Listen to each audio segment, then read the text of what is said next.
आपने वैम्पायर के बारे में तो सुना ही होगा। ये वही मॉन्स्टर है जो खड़े कॉलर वाला कपड़ा पहनते हैं और रातों को भटकते हैं। और हमारा मेन कैरेक्टर भी इन्हीं वैम्पायर में से एक का बेटा होता है, जो कि वीडियो गेम खेल रहा होता है, लेकिन बार बार पासवर्ड गलत होने के कारण से वो अपना कंसोल फेंक देता है और कहता है, मुझे इंसानों की बनाई हुई हर एक चीज पसंद है और खासकर मैं जापानीज चीज और इंसानों की बहुत ज्यादा इज्जत करता हूँ, इसलिए मैं ये जगह छोड़कर इंसानी दुनिया में जाकर उनका खून पीने के बारे में तो सोच भी नहीं सकता। ये कौन सी जगह है? ये है डीमन वर्ल्ड। इसके बाद स्टार्स अपने पूर्वजों की कहानी सुनाता है। मैंने सुना था कि हमारे पूर्वज इंसानों का खून पिया करते थे। मेरे हिसाब से तो ये सब पागलपन है। और मैंने ये भी सुना है कि वहाँ का सूरज काफी ताकतवर है और हमें वहाँ जाने के लिए पैसे और पासवर्ड की भी जरूरत पड़ती है। उसके बाद स्टार्स कहता है कि तुम्हें लगता तो नहीं होगा, लेकिन मैं काफी बिजी रहता हूँ। तभी स्टार्स को उसके फोन पर एक कॉल आती है। वो फोन कॉल उसके सर्वेंट डेको का रहता है और वो कहता है, आप जाग रहे हो? ये तो काफी अजीब बात है। तभी डेको स्टार्स को बताता है कि हे बॉस, मुझे एक कमाल की चीज मिली है। आपको विश्वास नहीं होगा, लेकिन मुझे एक इंसानी लड़की मिली है। इतना सुनते ही स्टार्स चौंक जाता है, कहता है, इंसानी लड़की? तभी डेको कहता है कि बॉस, मुझे कुछ ज्यादा तो नहीं पता, लेकिन लगता है कि ये गलती से हमारी दुनिया में आ गई है। हम नहीं जानते कि हमें क्या करना चाहिए, इसलिए हमने सोचा कि सबसे पहले हम आपको बता दें। ये इंसानी दुनिया नहीं है, तो क्या हम डीमन वर्ल्ड वाले रूल यहाँ इस्तेमाल करें? वही रूल जो कि कोई भी इंसान राक्षस के इलाके में आ जाए तो फिर हम कुछ भी कर सकते हैं। स्टार्स ये सब सुन के ख्यालों में खो जाता है और कहता है, एक इंसानी लड़की, वो भी डीमन वर्ल्ड में, उसे मेरे पास ले आओ, ये मेरा ऑर्डर है।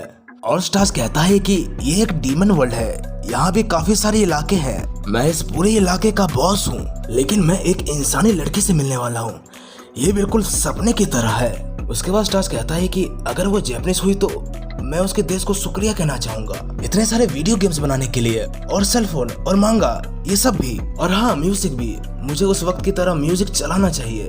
इंसानों के मुकाबले तो ये काफी खराब है, ये पहनूंगा तो मुझसे वो बात भी नहीं करेगी। तभी डेको उस लड़की को लिफ्ट से ला रहा होता है और उस लड़की को स्टार्स के साथ अकेला छोड़ देता है। स्टार्स कहता है कि अभी क्या हुआ था? हमारी नजरें मिली तो मुझे कुछ महसूस हुआ, मुझे लगा कि मेरा दिल कोई निचोड़ रहा है, ये मेरे साथ क्या हो रहा है? तभी कहानी शिफ्ट होती है, हमें डेको और उसके दोस्त दिखाई देते हैं।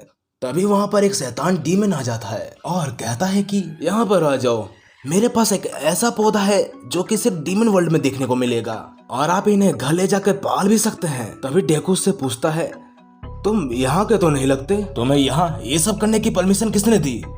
तभी वो डीमन कहता है कि मुझे परमिशन की जरूरत नहीं है। तभी डेको कहता है कि अगर तुम्हें यहाँ दुकान खोलनी है तो हमारे बॉस से परमिशन लेनी पड़ेगी, यही डीमन वर्ल्ड का रूल है। तभी वो डीमन कहता है कि मुझे अपने बॉस से मिलवाओ। डेको कहता है कि बॉस अभी बिजी हैं, वो अभी तुमसे नहीं मिल सकते। तभी डीमन अपना असली रूप दिखाता है, वो यहाँ पर नहीं आ सकता तो मुझे उसे घसीट कर लाना पड़ेगा। सीन वापस से स्टार्स के रूम में दिखाया जाता है। स्टार्स उस इंसानी लड़की से बात करने की कोशिश कर रहा होता है। स्टार्स कहता है कि हम क्या बात कर रहे थे, खैर जाने दो, मुझे उनकी परवाह नहीं है, उनका तो रोज का है, वो मेरे इलाके में कब्जा करके बॉस बनना चाहते हैं। स्टार्स फ्यूमी को कह रहा होता है कि मैं यहाँ का बॉस हूँ, जो भी मुझे हराएगा वो यहाँ का बॉस बन जाएगा, यही रूल है यहाँ का। तभी फ्यूमी कहती है कि मुझे नहीं पता कि मैं कहाँ हूँ और क्यों हूँ, ऐसा लगता है कि ये बिल्कुल सपने की तरह है। तभी स्टार्स कहता है कि हाँ, मुझे भी ऐसे ही लगा था कि मैं भी सपना देख रहा हूँ, वो भी एक इंसान से मिलने का। तभी फ्यूमी कहती है कि मुझे लगता है कि तुम्हें अपने दोस्त के पास जाना चाहिए। तभी स्टार्स घबरा जाता है और कहता है, ये फिर हो रहा है, जब भी वो घूरती है तो ऐसा लगता है। तभी स्टार्स एक्साइटेड होकर फ्यूमी को जोर से पकड़ लेता है और कहता है, अच्छा ये बात है, तुम बहुत क्यूट हो, तुम मुझे पसंद हो, इसलिए मैं तुम्हें चोट नहीं पहुंचाना चाहता, मैं सच में तुम्हें बचाना चाहता हूँ, मैं बिल्कुल भी नहीं चाहता कि मैं तुम्हारी गर्दन को काटूं, इसलिए मैं तुम्हें बचाना चाहता हूँ। इतना कहने के बाद स्टार्स खिड़की से कूद जाता है। उस खिड़की के नीचे ही वो इविल डीमन खड़ा रहता है और कहता है, तुम वही हो जिसका नाम पूरे डीमन वर्ल्ड में मशहूर है, वैम्पायर स्टार्स। मुझे इससे नफरत है, तुम अपने पूर्वजों से काफी ज्यादा अलग हो। स्टार्स अपने एक झटके से ही उस डीमन को मार देता है। स्टार्स कहता है, मैं एक वैम्पायर हूँ, लेकिन फिर भी मुझे क्रॉस से डर नहीं लगता, क्योंकि मैं एक वैम्पायर होने से पहले एक अच्छा इंसान हूँ। उस एविल डीमन को हराने के बाद स्टार्स अपने रूप में जाता है। तभी वो देखता है कि उस डीमन का एक पौधा फ्यूमी को खा जाता है। तभी स्टार्स कहता है कि ये क्या मजाक है, और दुखी होकर रोने लग जाता है। ऐसा नहीं हो सकता। तभी फ्यूमी रूम के दूसरे साइड में बैठी होती है और कहती है ये क्या हुआ और मेरे कपड़े कहाँ हैं। तभी स्टार्च कहता है कि उस पौधे ने सिर्फ यहाँ हड्डियाँ छोड़ दी और लिए भी तो उस लड़की के सिर्फ कपड़े लिए। तभी फ्यूमी कहती है कि ये सब छोड़ो, पहले तुम मेरे कपड़े पहना दो। तभी स्टार्च कहता है कि कुछ तो गड़बड़ है, मुझे तुम में इंटरेस्ट महसूस नहीं हो रहा।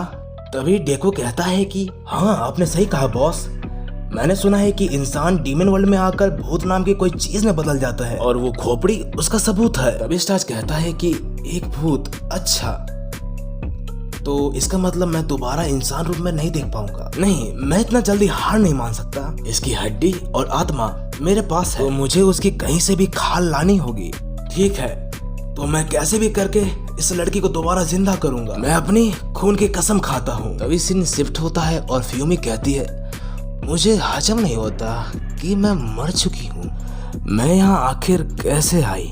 तभी फ्यूमी स्टार्च को कहती है हे तुम वहाँ मेरी हड्डी कैसे रख सकती हो, वो वहाँ गर्म हो जाएगी। तभी फ्यूमी अपने कपड़े खींचते हुए कहती है कि तुम मुझे कुछ और पहनने के लिए नहीं दे सकते, टी शर्ट और शॉर्ट्स में काफी अजीब लग रहा है। स्टार्स, हे तुम क्या तुम मुझे इग्नोर कर रहे हो। उसने कहा कि वो इस इलाके का बॉस है, लेकिन मुझे तो ये सिर्फ एक बेरोजगार लड़का लगता है। ओह, मैं इस मांगा को जानती हूँ। तभी स्टार्स उसे रोकता है और फ्यूमी कहती है हे मैं भूत में क्या बदल गई, तुम्हारा एटीट्यूड मेरे लिए काफी चेंज हो गया। तभी फ्यूमी स्टार्स से पूछती है कि तुम मुझे जिंदा कैसे करोगे। तभी सीन शिफ्ट होता है और स्टार्स फ्यूमी को एक जगह लेकर जाता है। तभी स्टार्च कहता है कि रुको एक मिनट, क्या ये चीज असली है। ये चीज ब्लैक कर्टन के नाम से जाना जाता है और ये तुम्हें कहीं भी कभी भी ले जा सकता है। ये सच में बहुत ही कमाल की चीज है, मैंने इसे पहली बार देखा है। तभी फ्यूमी कहती है तो मैं अब चलती हूँ। तभी स्टार्च कहता है कि तुम जानती भी नहीं ये कितनी कमाल की चीज है, लेकिन ठीक ये हमारे सामने है। हालांकि ये तभी खुलता है जब इसका मालिक इसे इस्तेमाल करता है इंसानी दुनिया और डीमन वर्ल्ड में आने जाने के लिए। अब मुझे ये ब्लैक कर्टन दिख ही गया तो मैं तुम्हें अकेले नहीं था, मैं भी तुम्हारे साथ चलूंगा। तुम्हें पता भी है मैं इंसानों की दुनिया में कब से जाना चाहता था। Limited edition plastic Motors, game, सब कुछ उस दरवाजे के पीछे है, वो मेरा इंतजार कर रही है, बस थोड़ी देर हो दोस्तों, मैं बस आ रहा हूँ। तभी फ्यूमी कहती है ओके मैं समझ गई। तभी स्टार्च कहता है कि मैं कैसा लग रहा हूँ।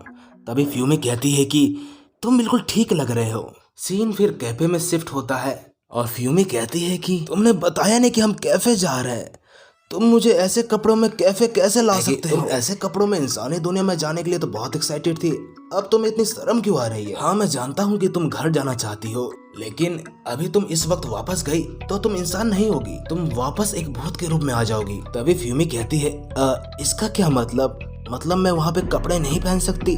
तभी स्टार्च कहता है कि नहीं बेवकूफ। तभी ममजीरो कहता है कि आते ही मेरी दुकान में झगड़ा शुरू कर दिए, ये लो थोड़ा जूस पी लो। तभी फ्यूमी कहती है ओह ये जानवर बहुत क्यूट है और ये बात भी कर रहा है और हमें जूस के लिए पूछ रहा है, ये कितना सॉफ्ट है। तभी स्टार्क सैटिचन से कहता है तुम्हें पता है कि मैं यहाँ क्यों आया हूँ, क्या तुम उसका कुछ कर सकती हो। वो लड़की इंसानी दुनिया में जाना चाहती है, तुम्हें लगता है कि वो यहाँ रह सकती है। तभी ममजीरो कहता है रुको हमें चेक करना होगा। ओके कोशिश करते हैं। तभी फ्यूमी चौंकती हुई कहती है ये क्या हो रहा है, ये बहुत चमक रहा है। तभी ममजीरो कहता है तुम पहले इंसान थी ना, लेकिन हाल ही में तुम भूत बन गई हो, तुम जिंदा नहीं हो, लेकिन कमाल है कि तुम बिल्कुल सही हो और तुम इतने छोटे कपड़े में क्यों घूम रही हो, मतलब तुम बिगड़ी हुई हो। तभी स्टार्स ममजीरो से पूछता है क्या वो यहाँ से जा सकती है। तभी ममजीरो कहता है कि हाँ वहाँ जा सकती है, लेकिन मुझे नहीं लगता कि वो वहाँ टिक पाएगी।